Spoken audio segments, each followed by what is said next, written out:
ኢየሱስ የእግዚአብሔር ልጅ ኢየሱስ አንተ ብቻ ከፍ በል። የሰው ትምክት የሰው ኃይል ሁሉ ይውደቅ። ያንተ ማዳን ያንተ ጸጋ። ጌታ ኢየሱስን ለምን ጠምደው ያዙ? ጌታ ኢየሱስን ለምን ጠላው የሃይማኖቱ ዓለም ሲባል በእኔ የሚያምን የዘላለም ሕይወት አለ። እነዚህ ቀራጮች፣ እነዚህ ጋለሞቶች፣ እነዚህ ሰካራሞች፣ እነዚህ ያንተ ወዳጆች ኢየሱስ ምን አለ? እውነት እውነት እላችኋለሁ ወደ እግዚአብሔር መንግሥት በመግባት እነዚህ ቀራጮች፣ እነዚህ ጋሪ አይደለም። እነማንን? እኛን ስለ በደላችን አልፎ የሰጠውን እኛን ስለ ማጽደቅ የተነሳውን ጌታችንን ኢየሱስን ከሙታን ባስነሳው ለምናምን ለኛ ይቆጠርልን ዘንድ አለው። እንግዲህ በእምነት ከጸደቅን በእግዚአብሔር ነው። በክርስቶስ ማዳን ላይ አንድ ክርስቲያን ያለው ግንዛቤ የህይወት ስርዓቱን፣ አመለካከቱን ሰው የሚያይበት ሰዎችን ሁሉ የምናይበትን አይን ሁሉ የሚቀይር ነው። ፈሪሳውያን ሰውን የሚያዩበት አይን አለ። ጌታ ኢየሱስ ሰውን የሚያይበት አይን አለ። በሴም ፐርሰን አንድ ሰው መጥቶ አንድ ፈሪሳዊ ሰው ያን ሰው የሚያይበትና ኢየሱስ የሚያይበት ፈጽሞ የተለያየ ነው። እሱ የዘላለም ህይወት ስለሆነ ሰዎችን የሚያይበት አይን አለው። የዘላለም ህይወት ስለሌላቸው ሰዎችን የሚያዩበት አይን አላቸው። ከሱ የዘላለም ህይወት ማንነት ተነስቶ እይታው ከፈሪሳውያን የተለየ እይታ ነው። ደቀ መዛሙርቱ በዚህ ፈተና ወድቀው ነበር። ጌታ ሆይ በሰማሪያ እንደው እሳት ወርዳ ትብላቸው እንበል አሉ። ምክንያቱም እነሱ ስለ ዘላለም ህይወት መረጃ ስለሌላቸው መዳን ወይንም ማዳን የሚባለው ነገር እውቀቱ ስላልነበረ እና የሚያውቁት ነገር አንድ ነገር አለ። የእግዚአብሔርን ምክር የማይሰማ ሶሳይቲ የማይሰማ ማህበረሰብ ሲኖር ኤልያስ ያደረገው ነገር ቢኖር እግዚአብሔር ሆይ እሳት ይውረድ ይብላቸው ነው ያለው። እሳት ወርዷል፣ በልቷቸዋል። ኤልያስ ልክ ነው። ኤልያስ የዘላለም ህይወት አይደለም። ኤልያስ ማዳን አይችልም፣ ሊያድንም አልተላከም። ማዳን ካልቻልክ የምትችለው መግደል ነው። ኢየሱስ ግን ከነቢያት አንዱ አይደለም። ጥቅስ እኮ ይዘው እኮ ነው። ጥቅስ እኮ አላቸው። ኤልያስ እሳት አወረደ የሚለውን ያውቃሉ። ጥቅሱን ሰምተዋል፣ በየምኩራቡ ሰምተዋል። እና ሰምተው እሱን ይዘው ነው እሳት ይውረድ፣ በቃ ይሄ ምን አይነት ህዝብ ነው እሳት ይብላው እያሉ የጸለዩት ወይም ሊጸልዩ የፈለጉት። ኢየሱስ ገሰጻቸው። ምን አይነት መንፈስ ነው የሆነላችሁ? እናንተ ደካማ ሰው እንዲጠፋ የምትፈልጉ፣ እናንተ በደካማው የምትፈርዱ ሰዎች፣ እናንተ ለደካማው ክርስቲያን ተስፋ የለም የምትሉ ሰዎች ምን አይነት መንፈስ ነው የሆነላችሁ? እኔ ሰዎችን ላድን እንጂ ላጠፋ አልመጣሁም። ሕይወት ስለሆነ ስለ ማዳን መረጃ ስላለው፣ ስለ መዳን መረጃ ስላለው፣ እሱ እውቀቱ ስላለው፣ ማንነቱ ስለሆነ ሰዎችን የሚያይበት አይን ከኤልያስም ይለያል፣ ከሐዋርያትም ይለያል። ኢየሱስ የዘላለም ሕይወት ሰጪ ነው ወይስ የዘላለም ሕይወት ነው? ኢየሱስን ያመነ ወደፊት የዘላለም ሕይወት ይኖረዋል። አሜን። ኢየሱስን ያመነ ወልድ ያለው ሕይወት ይኖረዋል። ወልድ ያለው ሕይወት አለው። ለምን? እግዚአብሔር ስለ ልጁ የመሰከረው ምስክርነት ምን የሚል ነው? ይህ የዘላለም ሕይወት ያለው በልጁ ውስጥ ነው። ስለዚህ ልጁ ያለው ሕይወት አለው። ልጁ አለኝ ሕይወት ግን ወደፊት አገኛለሁ የሚባል ትምህርት የለም። ኢየሱስን ተቀብያለሁ የዘላለም ሕይወት ደግሞ ቁጭ ብዬ እየጠበቅኩ ነው የሚባል ትምህርት የለም። ኢየሱስ አለኝ የዘላለም ሕይወት ይኖረኛል ብሎ የለም። ኢየሱስ ሌላ ስሙ የዘላለም ሕይወት ነው። ኢየሱስን ከተቀበልክ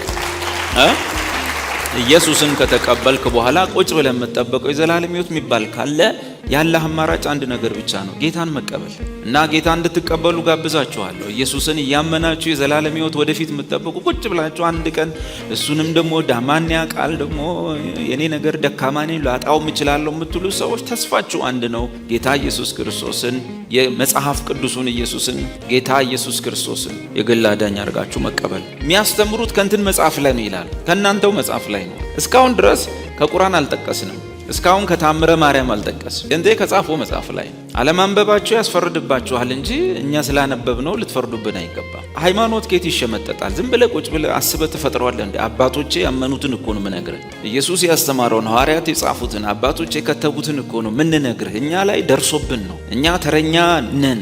ያንን ነው እኮ የምንነግርህ እንጂ ከየት እንሸመጠጣለን? ይሄን እኮ ድሮ አትናቴዎስ ብሎታል እና እኮ እሱን እኮ ነው የምንለው። ይሄን እኮ ጳውሎስ ያለውን ነው እኮ እሱን እኮ ነው የምንለው። እሱን እኮ ነው። አዲስ ነገር እንደ አቴና ሰዎች ልጠብቁ ነው እንዴ? የአቴና ሰዎች ናቸው ፈጠራ የሚወዱት፣ የፈጠራ ትምህርት የሚወዱት። ኢየሱስ ያስተማረውን ሐዋርያት የሰበኩትን አባቶች ያጸኑትን በመከራ ውስጥ ያጸኑትን ያንን እውነት ነው ለእናንተ የምናስተላልፈው። አንድ ክርስቲያን አንድ አገልጋይ አዲስ ትምህርት የመፍጠር መብት አልተሰጠውም፣ እድል አልተሰጠውም። ማንህና ነው የምትፈጥረው? ምንድነህና ነው የምትፈጥረው? ቃላት መሰንጠቅ ምናምን አዳዲስ ቃላቶች እንደው የሉም ሰምተን ማናቃቸውን መፍጠር። ይሄ ሁሉ በቤተ ክርስቲያን ውስጥ ተቀምጦ ወንጌልን ለመቃወም የሚደረግ ነገር ነው። የዘላለማዊ ዋስትና ማረጋገጫና የእግዚአብሔር ቅዱሳን ጽናት ይላል። የዘላለማዊ ዋስትና ማረጋገጫና የእግዚአብሔር ቅዱሳን ጽናት። በክርስቲያኖች መካከል የሚነሳ አንደኛውና ከራካሪ የሆነው ርዕሰ ጉዳይ እውነተኛና ዳግም የተወለዱ አማኞች ደህንነታቸውን ይዘው ይቆያሉ ወይስ ያገኙትን የሚያጡበት ሁኔታ ይኖራል የሚለው ነው። ማንኛውም ክርስቲያን በአንድ ወቅት ክርስቶስን አምነው የተቀበሉና ኋላ ግን ይህን እምነታቸውን የተዉ ሰዎችን አብዛኞቹ አማኞች አንድ ጊዜ መልካም የክርስትና አካሄድ የነበራቸው ኋላ ላይ ደግሞ በኃጢአት ከመውደቃቸው የተነሳ ያንን የመልካም ሕይወት አናኗር የማይኖሩ ሰዎችን ደግሞ የሚያውቁ ክርስቲያኖች አሉ። እንትና እንደዚህ ነበር፣ አሁን እንደዚህ ነው። ከዚህ የሕይወት ገጠመኝ የተነሳ ብዙ ሰዎች በአንድ ወቅት ድነው ይዘውት የነበረው ሕይወት በሌላ ጊዜ ከኃጢአታቸው የተነሳ ወይም በክርስቶስ ማመናቸውን ስለሚያቆሙ የተቀበሉትን ደህንነት ያጣሉ የሚለውን ሐሳብ መቀበሉ ቀላል ነው። ደህንነታቸውን ያጡ የሚመስሉ ሰዎችን የምናውቅ ብንሆንም እኛ መደምደሚያ ልናደርግ የሚገባው መጽሐፍ ቅዱስ የሚሰጠውን ትምህርት እንጂ የግል ተመክሯችንን ወይም ግንዛቤያችን ሊሆን አይገባም። አበበን በቀለን መጥቀስ ሳይሆን ቅዱስ ቃሉን መጥቀስ ነው ሐሳብ። አማኞች ስላላቸው ዋስትና ወይም መተማመኛ እንደዚሁም የክርስትና ሕይወታቸውን በመራመድ ረገድ ስላላቸው ጽናትና የመንፈስ ብርታት መጽሐፍ ቅዱስ ምን ያስተምረናል ይላል። አንደኛ፣ አማኞች ለዘላለም ዋስትና አላቸው። ምክንያቱም ከእግዚአብሔር ጋር የታረቁ መሆናቸው ስለታወቀና ከእርሱ ጋር ሰላም ስላላቸው ይላል። ሮሜን ለመጥቀስ ነው፣ በኋላ ትንሽ አነበዋለሁ። ሁለተኛ፣ እግዚአብሔር ሁልጊዜ የጀመረውን ስራ ስለሚፈጽም የአማኞች ሁኔታ ለዘላለም የተረጋገጠ። ሶስተኛ፣ አማኞች ለዘላለም ደህንነታቸው ተረጋግጦላቸዋል።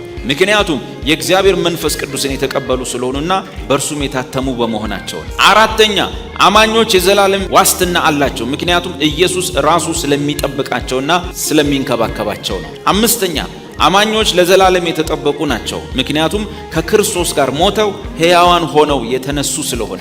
ስድስተኛ፣ አማኞች ዘላለማዊ ዋስትናቸው የተጠበቀ ነው። ምክንያቱም እያንዳንዳቸው የክርስቶስ አካል ክፍሎች ስለሆኑ። ሰባት፣ አማኞች ኃጢአት በሚሰሩበት ጊዜ ኢየሱስ ስለሚማልድላቸው ለዘላለም ዋስትናቸው የተጠበቀ ነው። እኔ አይደለም ይሄን ያልኩት፣ ይሄ መጽሐፍ ነው። ስምንተኛ፣ ጠቃሚ የሆነ ማጠቃለያልና ኮንክሉድ ያደርገዋል ይሄ መጽሐፍ። ይሄ ደግሞ ገጽ 892 ነው። ቅጽ 2 ላይ ቅጽ 2 ነው። ስልታዊ ነገረ መለኮት። ይሄ በየስነ መለኮት ትምህርት ቤት ውስጥ ላይብረሪ ላይ አለ፣ በየቸርቹ ላይብረሪ ላይ አለ። ለኔ መጀመሪያ እንደውም ይሄን መጽሐፍ አሽገው የሰጡኝ ሰው ጅማ ላይ የአንድ ትልቅ ቤተክርስቲያን ሰው ናቸው። እኔ ደግሞ አነበብኩት ማለት ነው። የቅዱሳን ጽናት። እውነተኛ ክርስቲያኖች ደህንነታቸውን ሊያጡ ይችላሉን? በእውነት እንደገና የተወለደ መሆናችንንስ እንዴት እናውቃለን? ይላል። ወደ ቅዱስ መጽሐፍ እንግባና ዘካርያስን ታውቁታላችሁ። ዮሐንስ ተጸነሰ። ከዛ በኋላ ስም አውጣለት ተባለ። ብራና ላይ ጻፈ፣ ስሙ ዮሐንስ ነው ብሎ አለ። በዛ ቤተሰብ ያልተለመደ ስም ቢሆንም በሌዋውያን ውስጥ ግን ዮሐንስ ብሎታል። ከመንፈስ ቅዱስ የተመረጠ ስም ነው። ዮሐንስ ማለት የቃሉ ፍቺ ምንድን ነው? የእግዚአብሔር ጸጋ ማለት ነው፣ ግሬስ ማለት ነው። እና ዮሐንስ ተወለደ።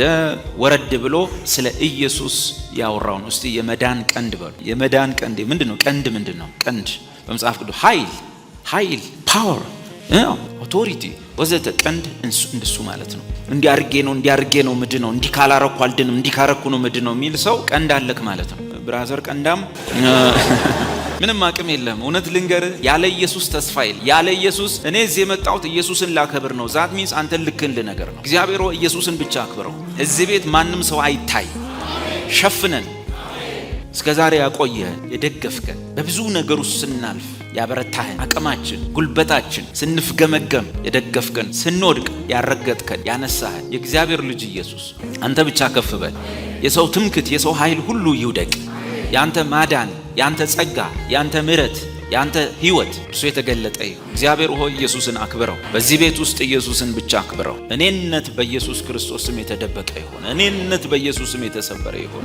አሜን። ለአባቱ ዘካርያስም መንፈስ ቅዱስን ሞላበትና ትንቢት ተናገረ እንዲህ ማለት፣ የእስራኤል ጌታ አምላክ ይባረክ፣ ጎብኝቶ ለሕዝቡ ቤዛ አድርጓልና ከጥንት ጀምሮ በነበሩ በቅዱሳን ነቢያት አፍ እንደተናገረው በብላቴናው በዳዊት ቤት የመዳን ቀንድን አስነስቶልናል። እርግጥ እስራኤላዊ ነው። በእርግጥ በሮም ቅኝ ግዛት ውስጥ ያሉ ናቸው። ትልቁ መላቀቅ የፈለጉት ነገር ከአሕዛብ ቀኝ ገዢዎቻቸው መዳን ነው። ግን ለእኛ ከዛ የሚያልፍ መዳን ስለተፈጸመ በዛ አቅጣጫ እንድትሰሙኝ ብዬ ነው። ዘካርያስ እያወራ ያለው መዳን ቀንድ የሚልበት ምክንያት ዋነኛነት አምልኮተ እግዚአብሔርን በአግባቡ እንዳይፈጽሙ፣ ከእንደገና በአሕዛብ ምድራቸው ተረግጣ፣ በቤተ መቅደሱ ስራና በአገልግሎቱ ፖለቲካው እየገባ፣ በቀኝ ግዛት ውስጥ ሆነው መሲህ ጠፍቶ፣ በዳዊት ዙፋን ላይ ንጉሥ ጠፍቶ፣ እንደዚህ ባሉበት ሁኔታ ስለሆነ ያለው ኢየሱስን የጠበቁት ከዛ አቅጣጫ ብቻ ነው። ነገር ግን እናንበው፣ እንደዚህ ይላል ቁጥር ከጥንት ጀምሮ በነበሩት በቅዱሳን ነቢያት አፍ እንደተናገረ በብላቴናው በዳዊት ቤት የመዳን ቀንድን አስነስቷል። እዚህ ቤት እንዲህ የለም አላልኩ? ዝም ብሎ አዎ የለም፣ ፊደል በፊደል ነው፣ ቁጥር በቁጥር ነው። የመዳን ቀንድን አስነስቶልናል ማለት ምን ማለት ነው? አስነስቷል ቢል ለአንተ ይሁን ለማን እንደሆነ አይታወቅም። አስነስቷል ኦኬ፣ ግን አስነስቶልናል ምን ማለት ነው? ኢየሱስ ክርስቶስ አባት ይርዳኝ። ኢየሱስ ክርስቶስ ቃል ስጋ ከሆነበት ጊዜ ጀምሮ ቃል ስጋ ከሆነበት ጊዜ ጀምሮ የሚያደርገው የሚሆነው የሚሰራው ነገር አንዱም ለሱ አይደለም። እስቲ ወክሎኝ ነው በሉ፣ ወክሎኝ ነው በሉ። ቃል ስጋ ሆነ። ለምን ሆነ? ምድርን መጎብኘት አምሮት እንደው እስቲ ይቺ ዓለም ምን ትመስላለች ብሎ ነው። ለመጣ ቃል ለምን ሰው ሆነ? ቃል ለምን ስጋ ሆነ? አቤት! እግዚአብሔር ካንተ እግዚአብሔር ካንቺ በግል የሚፈልጋቸው ነገሮች አሉ። እነሱን አንዳቸውንም አንተ ላይ አላገኘም፣ አንቺ ላይ አላገኘም። ስለዚህ ቃል ምን ሆነ? ሰው ሆነ። ቃል ስጋ ሆነ። በሰውነቱ ቃል ስጋ ከሆነበት ጊዜ ጀምሮ የሆናቸው የሚሆናቸው የሚያደርጋቸው ነገር አንዱም ለእርሱ አልተቆጠረም። ሊያስቆጥር አልመጣም። እንዴት ነኝ እግዚአብሔር አባቴ ሄድኩልህ እኮ በመርከብ ላይ ምንድነው በታንኳ ላይ በባህር ላይ ይላል። ዳቦ አራባው እኮ ይላል። እያንዳንዷ የሚሰራ አረቆይ ተው እስኪ ሲጸነስ ጀምሩ ሕፃን ተወልዷል። አሜን አቤት! ሕፃን ተወልዷል፣ ወንድ ልጅም ተሰጥቷል። አይመጣም እሱ ለአንተና ለኔ ነው። እኔ ስወለድ አንተ ስትወለድ ሕፃን ተወለደ ይባላል። ለምን? ለማንም ስላልተወለድክ። ስለዚህ አንተ ጋር ሲሆን ምን ይሆናል? ሕፃን ተወልዷል። ለአንተ ነው። ለኢየሱስ እንደሱ አይደለም። ለኢሳይያስ ተወለደ ልትለው ይችላል። ለዳዊት ተወለደ፣ ለሙሴ ተወለደ፣ ለአብርሃም ተወለደ። ኢየሱስ ጋር ስትመጣ ሕፃን ተወልዶልናል ማለት የራስህ ነው የምታረገው፣ ያንተ ነው። ማርያም ይዛው ተቀበላታ ሰውየው። ምን ነው ቢሉ እዛው መለሰላት፣ አይኖቼ ማዳንህን አይተዋል። ማርያም ይዛው ለዓለም የሆነ ይሄ ማለት አድጎ ሊጦርሽ አይደለም፣ ለዓለም ሁሉ ሲሞት ባይንሽ ታያለሽ ተባለ። ስለዚህ ሕፃን ተወልዶልናል፣ ወንድ ልጅም ተሰጥቶናል። ለኔ ነው። ቀጥሎ ደግሞ ስሙን ኢየሱስ ትይዋለሽ ወይም ስሙን ኢየሱስ ትለዋለህ ተባሉ። እሺ ስሙ እንኳን ለእርሱ ለራሱ ለሱ መጠሪያ ስሙ ነው የተሰጠው፣ ግን ለኛ እስቲ ኢየሱስ ትዝ ይላችኋል? የሆነ ወንጌል ትዝ አይላችሁም? እሱም ቦታ የሚነግረኝ ኢየሱስ የሆነ ጋኔን አግኝቶ በስሙ ያስወጣ ቀን ትዝ አይላችሁ? የሆነ ርኩስ መንፈስ አግኝቶ የሆነ ቦታ ጋር ኢየሱስ አግኝቶ እንደዚህ አላለውም? አንተ ርኩስ መንፈስ በኢየሱስ ስም ውጣ አላለውም? ኢየሱስ በስሙ አጋንንት አውጥቶ አያውቅም እንዴ ወገኖቼ? ኢየሱስ በስሙ አጋንንት አውጥቶ አያውቅም። በስሙ ሙታን አስነስቶ አያውቅም። ለምን? ስሙ ለኔ ነው የተሰጠ። መጽሐፍ ነው የሚለው። ምንድነው የሚለው? ከሰማይ በታች እንድንበት ዘንድ ለሰዎች የተሰጠ። ለማን የተሰጠ? ለሰዎች ምን የሆነ የተሰጠ ምን ስም? ከሰማይ በታች ሌላ የለም። ስለዚህ በስሙ የኃጢአታችሁ ስርየት ተሰበከላችሁ። ልጆቼ ሆይ ኃጢአታችሁ ስለ ስሙ ምን ሆነ? ተሰረየላችሁ። እያንዳንዱ ታሪኩ ኢየሱስ 33 ዓመት ሙሉ በድህነት ኖረ ምናምን የኔ ምስኪን እንደ አይ ይብለ የሚላቀሰው ሊኖር ይችላል። ኖ በእርሱ ድህነት እናንተ ባለጠጎች ተሆኑ ማለት የሚሆናቸው ነገሮች ሁሉ ለኛ እንደው ቀጠቀጡት እኮ አሰቃዩት እኮ ወዘተ ሰውነቱን ከራስ ፀጉሩ እስከ እግር ጥፍሩ አየኔ ጌታ የየ ከዛሳ አልቀሰ ከተበተንክ ጉድ ፈላ። መጽሐፉ የሚለው በእርሱ ቁስል እኛ ተፉ። የሚሆናቸው ሁሉ ስለማን ነው? ስላንተ ነው። መጽሐፍ ነው የሚለው ሲሰቀል እንኳን ከእርሱ ጋር ተሰቀላችሁ፣ ሲሞት እንኳን ከእርሱ ጋር ሞታችኋል ነው የተባለው። የሚሆነው ሁሉ ማንን ወክሎ ነው? ወይም በሌላ አነጋገር አንዱ ስለ ሁሉ ሞተ አይደለ? እንኪያስ ሁሉም ምን ሆኖ ሞቷል። እሺ ሞቻለሁ በሉ። ያን ቀን በሉ በኃጢአቴ ምክንያት ሞቻለሁ በሉ። ተነስቷል። ለጽድቅ እንኖር ዘንድ ከእርሱ ጋር አብረን ተነሳ። መነሳት ብቻ አይደለም፣ ቀጥሎ ከእርሱ ጋር በቀኙ አስቀመጠን። ይመጣል ድጋሚ። መጽሐፍ ምን ይላል? ሕይወታችሁ የሆነው ክርስቶስ በሚመጣ ጊዜ ያን ጊዜ እናንተም ከእርሱ ጋር አብራችሁ በክብር ትገለጣላችሁ። ይነግሳል። መጽሐፉ የሚለው እንነግሳለን ይላል። ባሪያዎቹ ከእርሱ ጋር ኖሩና ነገሱ ይላል። ነገሱ የሚሆነው ሁሉ የሚነግሰው በሰውነቱ ነው። ልብ በሉ እና በሰውነቱ የሚሆናቸው ሁሉ ለኛ ተቆጠረ። በመጽሐፍ እንደተጻፈ ብንጸና ከእርሱ ጋር እንነግሳለን። ያ ብቻ አይደለም። በዛ በራእይ ምዕራፍ 20 ከቁጥር 6 በኋላ በፊተኛው ትንሣኤ የሚነሱ ሁሉ ብፁዓን ናቸው። ለምን? ከእርሱ ጋር 1000 ዓመት ሙሉ ኖሩና ነገሱ።